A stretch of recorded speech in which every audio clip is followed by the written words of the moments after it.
What are Parkinsonian symptoms? My name is Dr. Ruth Dutton. I'm a board-certified adult psychiatrist, and I talk a lot in this app about the importance of providing full informed consent when starting a psychiatric medication, as well as the importance of safety prescribing when clinically appropriate.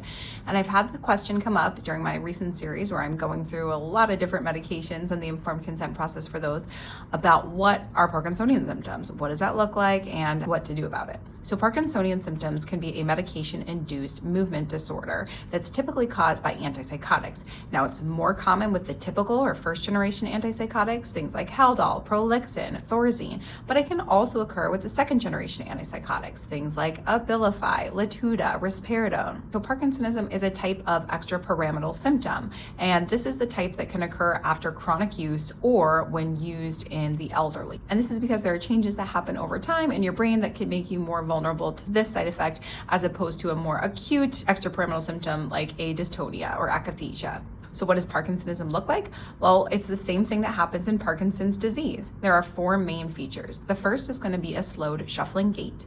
The second is going to be a resting tremor, typically like a pill rolling tremor like this. The third is going to be muscle rigidity, classically cogwheel muscle rigidity, which is when you try to move a limb in a smooth motion, it causes this cogwheeling, so kind of jerky motions due to that rigidity. And then lastly, there's masked faces, which is where you basically have a blank expression on your face, and this is also associated with the development of misophonia or very soft speech over time. Now, while this presentation can be a manifestation of side effects of antipsychotics, it's also not uncommon that someone may have Parkinson's disease on top of it or in addition to. So it's important in older folks to have a neurologist on board to help to be able to determine between the two.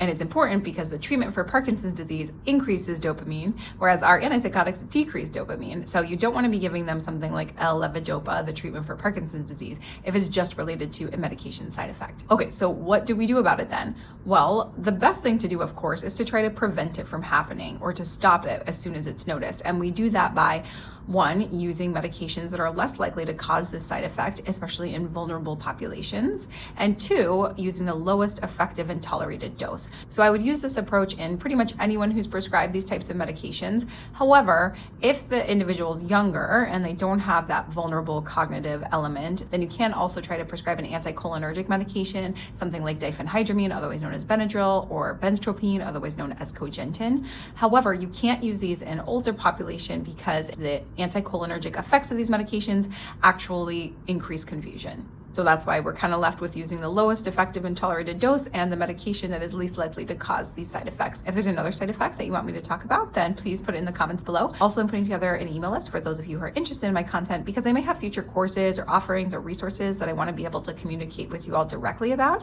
And so that will enable me to do so. So if that's you, send me a DM with your email. I promise I won't spam you. Wishing you all good mental health, and I'll see you in the next one.